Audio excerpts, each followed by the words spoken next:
So, good morning, everybody. Oh, Pandey. Oh, this is it. This is the matter. Can you read? This is the oh, that area.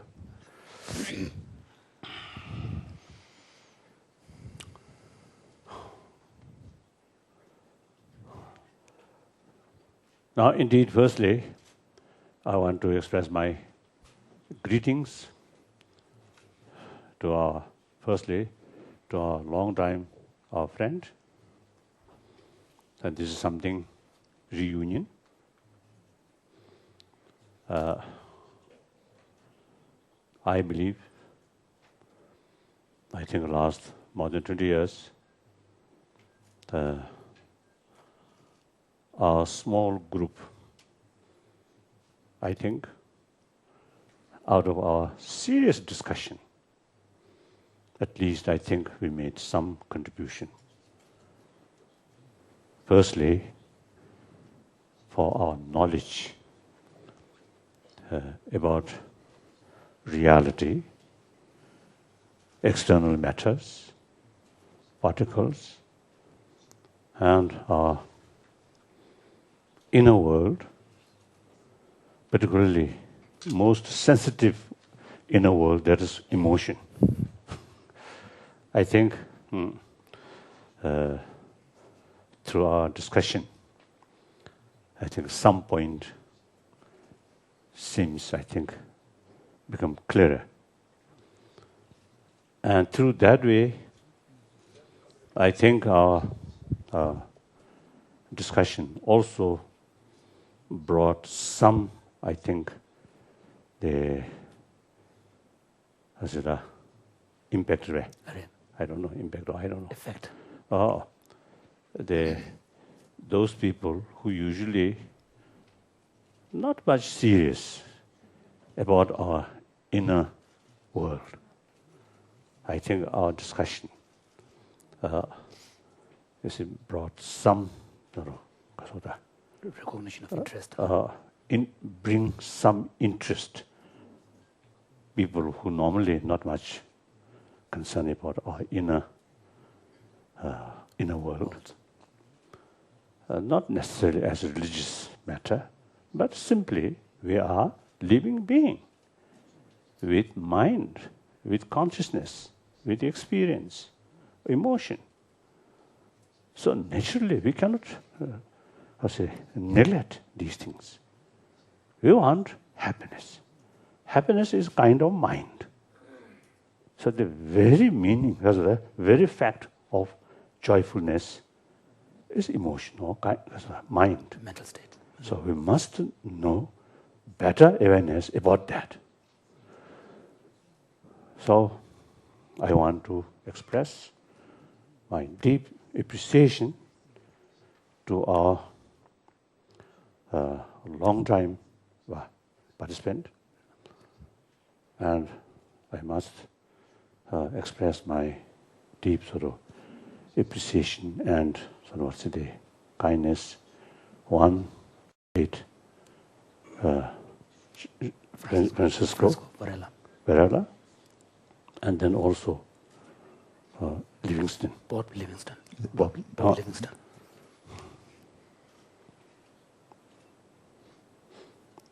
Of course, these are no longer with us, no longer on this planet, but their contribution still remains. So, then, all new participants, this time more people. I appreciate you come here. Not easy to reach here, but in spite that, out of your interest, out of your enthusiasm, come here. So I appreciate.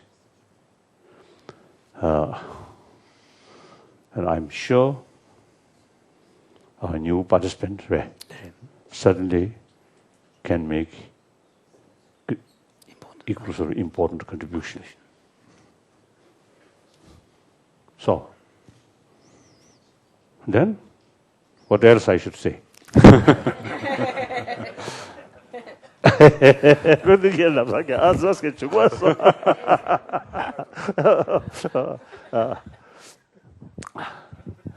Perhaps I may say something. I believe whatever sort of object, whether destructive or whether constructive, whether destructive or constructive,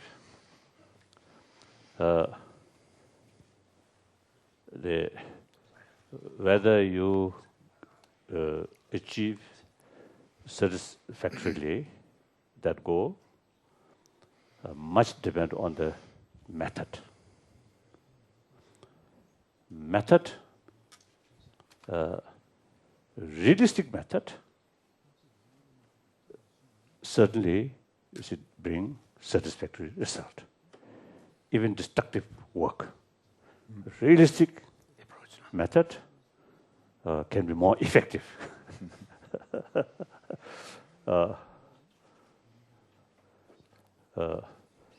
Then, now in order to carry a realistic method, it is very important you know the reality. Now, reality, there is always gap, appearance, and the real substance reality. There is gap. I think animal, I think their method in order to achieve their goal, much based on just appearances. We human beings, more advanced. Now, not because of the satisfy, just appearance, more deeper reality. Now, so far, as we call modern science, is focusing external matters, try to know the substance reality. So quantum physics, all these eventually found. Marvelous. Meantime, as I mentioned earlier, everybody seeking a happy life, happy day. That means calm mind, peaceful mind. That's also very important for physical health. Very clear. So, therefore, it is illogical while we are satisfied just appearances, but try to know the deeper level about external matter. So why not? Similar attitude towards our internal science or internal thing. So then, automatically, about emotion. Very important. Our life is ups and downs. In our life, I think the main factor which brings our life too much ups and too much down is emotion. So it is logical, it's very important to know the very thing which our life become happier or much stress, much disturbances. So therefore, this is not just religious matter, but this is a matter for a better world, happier world, isn't it? So anyway, our work for academic level, but that academic work actually bring to clear the reality. And more better knowledge about the reality, our method can be more realistic. Through that way, our goal, whether constructive or destructive, can be achieved. So, hopefully, our finding will not help, would not lead or help those people who are seeking some destructive goal.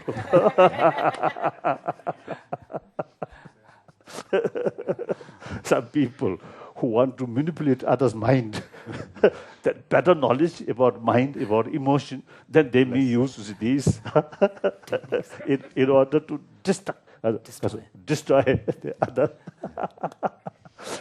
So that's all. English. On a brief. No, I'll just give a very brief summary.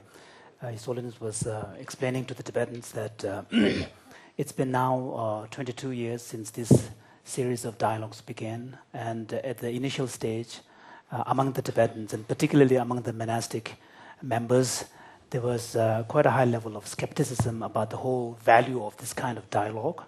And some, even among Western Buddhists, there was a perception that this kind of dialogue may be destructive in the long run because it might undermine the stability of the Buddhist faith.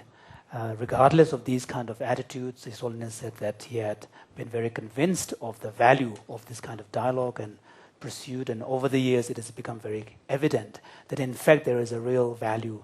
And through this discourse and conversation, not only are there possibilities that the scientific pursuit can be, contributions can be made from Buddhism to scientific knowledge, but also from the science side, there's a lot of aspects of the scientific insights and knowledge that the Buddhists can learn, which will help expand and update the Buddhist understanding of the kind of material world.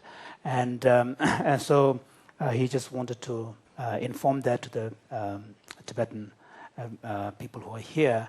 And this time, His Holiness mentioned that there are quite a large contingent of Tibetans who are participating in this dialogue, including lamas and geshis and monastic members, but also some members of the laity, young Tibetans who have had studied modern medicine and other professions that are related to science, and he's very happy to see them present here, because when we speak of this kind of Buddhism and science dialogue, we're not only talking about a matter that is of interest and concern to the monastic community alone. In fact, even the young lay Tibetans, they inherited a tradition is Buddhist faith, and Buddha himself encouraged his followers to test his word and accept the validity of his teachings on the basis of their own experiment and investigation, not on the basis of devotion and reverence. And behind this statement lies a certain confidence that the insights that the Buddha has found are those that can withstand analysis. And so therefore, any insights that can withstand analysis, the more it is exposed to investigation, the more it will be able to demonstrate its strength and richness. And this is in fact what has happened in the case of the dialogue between Buddhism and science. Of course, we mustn't forget there might be some individuals whose approach to the Buddha Dharma may be purely devotional, in which case then they don't have the strength and the depth of the understanding of the Buddhist teachings. Then for these individuals, when they are confronted with the fact that the science rejects the existence of Mount Meru, which is the center of the Buddhist cosmology, then they might immediately get so shocked and start losing faith. But on the other hand, those who do have a deeper knowledge of the Buddha Dharma will have grounded their understanding upon the teachings of the Four Noble Truths and the Two Truths. And for these kind of people who have a deep understanding, then they will come to recognize, actually, as you engage with someone who represents a very critical perspective towards your own position, in fact, this kind of dialogue will enrich your understanding and make your own understanding stronger and deeper. So this is something that I wanted to share. And although in our explicit aim of this kind of dialogue is to help expand the wider body of human knowledge so that we have a better understanding of reality, including the mental world, but ultimately the goal of that, particularly from the Buddhist point of view, is to help promote towards elevation of suffering and happiness of the world. And so through expansion of knowledge, we will be able to contribute towards that. And that's ultimately the ethical motive behind our endeavor. So that's all. Thank you. Now I'm acting like student. A student.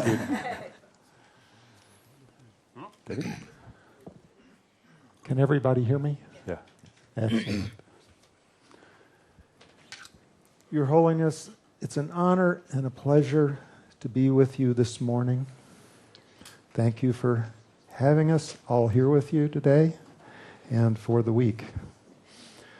Let me begin by telling you just a little bit about myself, since you will be spending quite a bit of time with me this week. Perhaps more than you wish. My name is David Meyer. You may call me David if you wish. I'm a professor of psychology and cognitive science at the University of Michigan in Ann Arbor. My hometown before going to Michigan was Louisville, Kentucky. I was born in Louisville during 1943, so I'm now 66 years old, 8 years younger than you. This is what I looked like back then.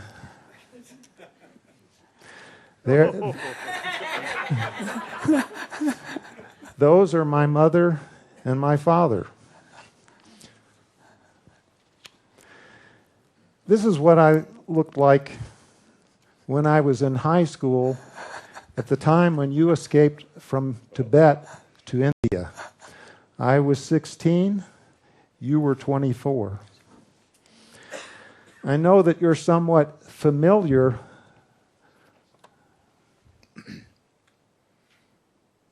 big change, yes? Even bigger now, yes? I know that you're somewhat familiar with Louisville. It's also the hometown of Muhammad Ali, who went to high school there at the same time as I did, and whom you have helped to learn more about compassion. I hope you may do likewise for me.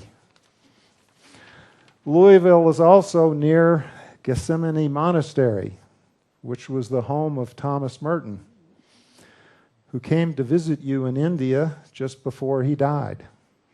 You have visited his grave site in Kentucky about 10 years ago, so you know a lot about where I came from. Also, my mother grew up on a farm in southern Indiana near Bloomington, where your older brother, Tupten Norbu, taught at Indiana University. This is another way in which you know at least a little bit about where I've come from. I also know a little bit about where you came from. I've read some of the books that you have written, such as The Buddhism of Tibet. Very good book. Very good. In the year 2001, I went to Tibet and visited Lhasa. I have seen your old home, the Patala Palace. This is a photograph of it that I've taken. I've been to the Jokang. I've traveled to Samye Monastery. I've climbed up to the caves of Padma Sambhava. And I've been in your bedroom at Norbalinga. I hope that someday you may get to go back there too. Now, you've said that you're just a simple monk. Such may be so. But you're also the greatest living, famous person. There are many famous living people, but they are not great. And there are many great living people, but they are not famous. Only a few living people are both famous and great. You are one of them. You also appear to be living, which is very good.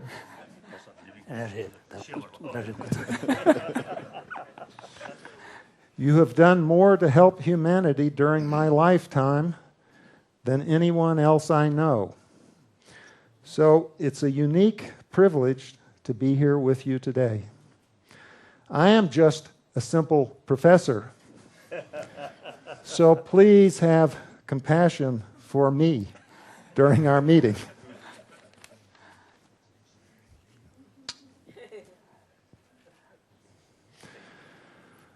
So, what I want to do at first is to describe for you and others in the audience a bit more about the topics for our meeting of this week.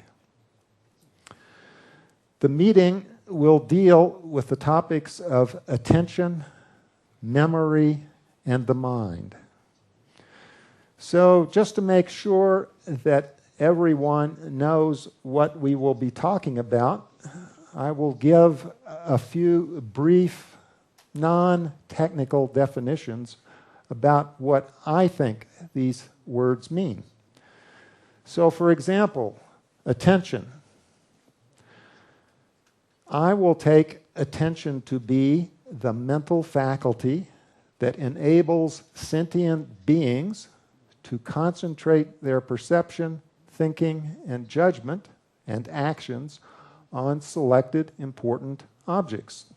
For example, right now, I'm trying to pay very careful attention to you and a little bit to the audience.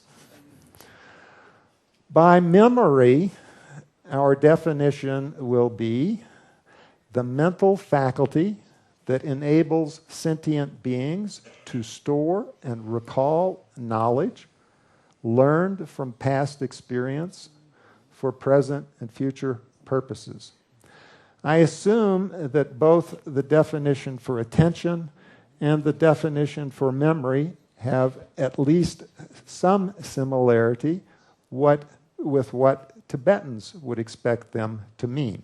This is not new territory for you, of course, but at least now the audience will know that we are all on the same wavelength. Finally, the mind. Far be it from me to tell you what the mind is, but I will try anyway. So for me, the mind is the complete collection of subjective experiences, knowledge, and processes, including both conscious and subconscious ones, and this is very important for Western scientists, that enable sentient beings to think and act intelligently. Now, I happen to believe personally that other beings besides humans are able to act intelligently as well. The monkeys that you have outside are smarter than me. So they surely have minds as well. And there will be issues that arise during the meeting about to whom does the term the mind completely extend. And we will discuss that.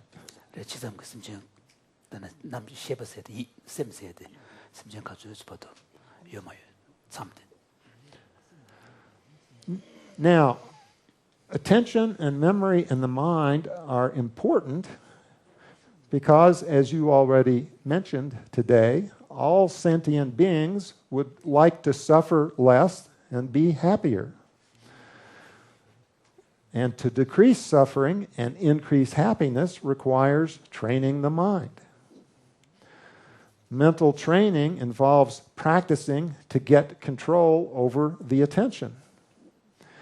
And mental training also involves using memory effectively to cultivate wisdom and compassion. So, careful study of attention and memory may help to achieve the goals of all sentient beings. And this is what we wish to do. Now, for the meeting, we have a structure, and I call the...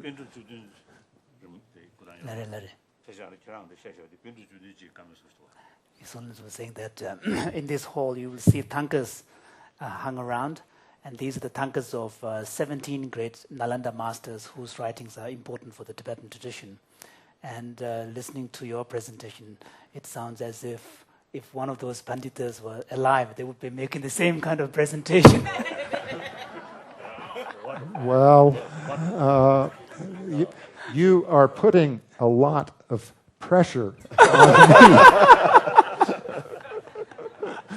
So, we shall call this the wheel of mind, and it provides the structure for our meeting.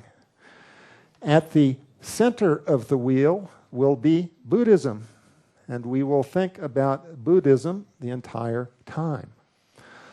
Around the perimeter of the wheel go various spokes. We start with the contemplative studies, which will be represented here. Also, there will be philosophy and phenomenology, such as interested especially Francisco Varela. There will be developmental science, which developmental psychology. children, young adults, old adults like you and me. This will be connected to neuroscience, the science of emotion, which we call affective science, and cognitive science. So in the circle here are individuals whom you have now met that represent each of these points on the wheel, including the center. And specifically, the center is represented by you. You will be one of our experts on Buddhism. For contemplative studies, we have Alan Wallace, whom you have met, and Rupert Geffen, whom you have also met. An old one and a new one. Another new one who will represent philosophy and phenomenology is Sean Gallagher, back there. Representing developmental science and also, to a certain extent, neuroscience are Adele Diamond, there. And in the far corner on your left is Amishi Jha. For neuroscience, Buddhism, affective science, developmental science, cognitive science, and we will see about philosophy and contemplative studies, is Clifford Saran, another old one. For affective science and neuroscience, we have another new one, Liz Phelps. And finally, up in the left corner for cognitive science, we have Ann Treisman sitting there, and me when I was much younger. So these are the individuals with whom you will be interacting this week. The goals for our meeting, we actually have many of them. I will try to mention them briefly. The first goal, which is the one for why Mind and Life was established in the first place, is to cultivate productive dialogue between Buddhism and science. Our second goal, equally and even more important, is to relieve suffering and increase happiness. Everybody agrees about this. Thirdly, we would like to improve our understanding of the attention, memory, and mental control for training the mind. We want to explore links between attention, memory, emotion, and compassion and try to understand better how they are connected to each other. We want to advance contemplative practice by thinking about developing new types of meditation methods. And we would like to design future research of interest to both science and Buddhism. We would hopefully come from this meeting with ideas for new exploration, such as has taken place during the past 20 years through your collaboration with Mind and Life. Now, these suggestions are primarily for the audience to help them understand the speakers, including both me and later ones. Please look at the pictures and graphs, but do not try to read all text on slides, because, at least for me, that is sort of what I'm doing. And if you just listen to me talk, you will be fine. Listen to presentations and dialogue. If we are talking too fast, please ask us to go more slowly.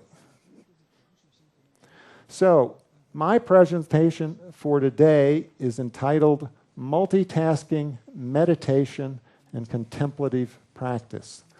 I need to define some of these words for you.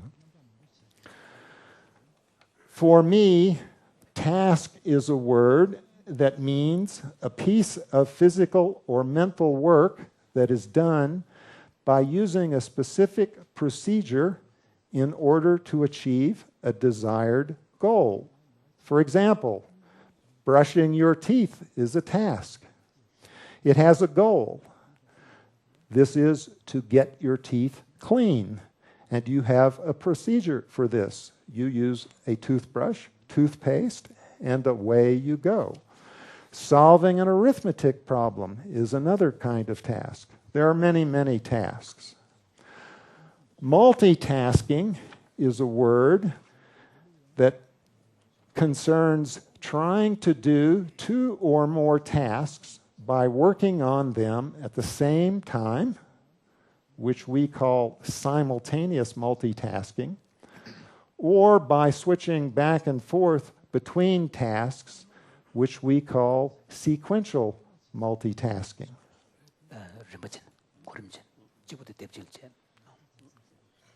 So, here are some everyday examples of situations where multitasking takes place. Parenting children while washing dishes involves multitasking. Being the parent with the children is a task, and washing the dishes is a task. And in the United States and Europe, for sure, adults actually try to do both of these tasks more or less at the same time. Using a cell phone while driving a car involves multitasking. Driving the car, you want to get somewhere. Calling a friend, that's a different task. Working in a business office involves much multitasking. And controlling airplane traffic at an airport involves much multitasking. In fact, so much that these people have quite a bit of trouble. So, why is multitasking important? Multitasking provides insights into the nature of attention, memory, and mental control. Multitasking is very frequent in modern society. 90% of adults report that they multitask, at least in the United States and Europe, and places like Japan. Over 60% of these people say, there is too much. It is getting worse, so I need 8 arms and legs. Furthermore, multitasking causes suffering and confusion, as you can see here with this individual who is completely confused. The confusion is so great that in popular American culture, songs are being written about this phenomenon. This is one. My mind's got a mind of its own.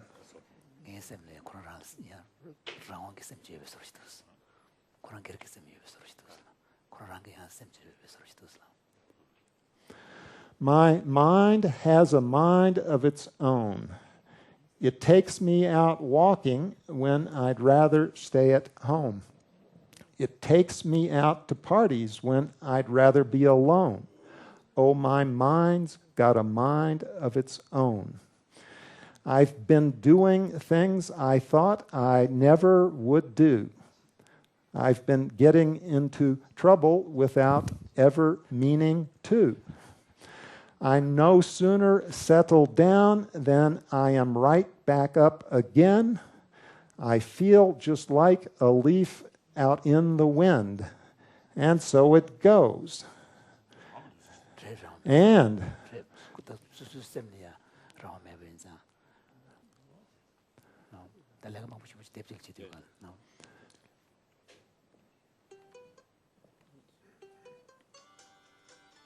this is the song.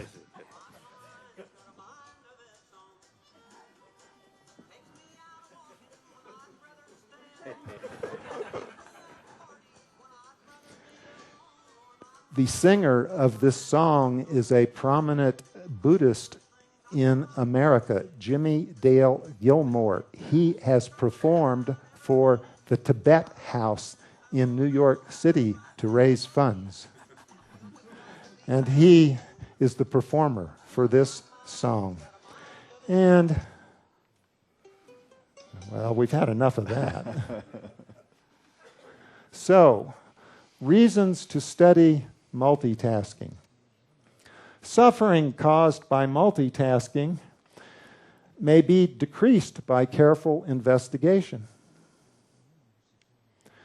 Scientific discoveries about multitasking are relevant to Buddhism, meditation, and contemplative practice. Meditation may help people to cope better with the challenges of multitasking.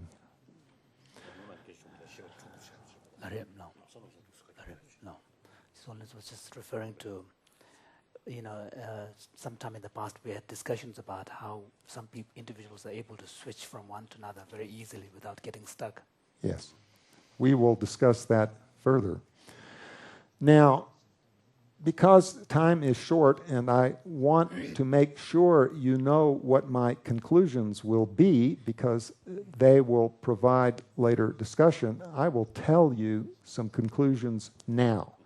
And then I will present further material to help support them. So the first conclusion will be that meditation involves multitasking. And I will show you how this can be so. The second conclusion will be that scientific research on multitasking can actually help to improve contemplative practice. Multitasking call research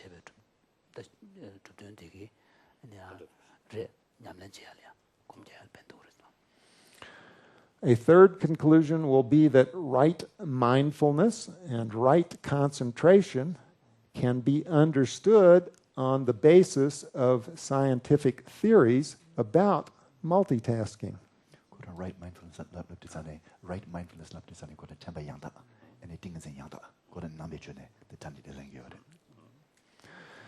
Furthermore, differences in people's abilities to meditate may depend on how well they can multitask.